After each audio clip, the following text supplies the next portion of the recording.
Bhavnagar Somnath national highway પર સર્જાયો અકસ્માત. જાફરાબાદના ભટવદર નજીક સર્જાયો અકસ્માત.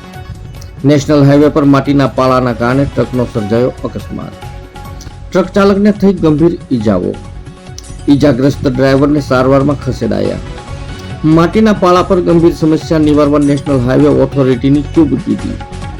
અવારનવાર અકસ્માત સર્જાતા હોવા છતાં તંત્રની લાપરવાહી સામે ઉઠ્યા સવાલો.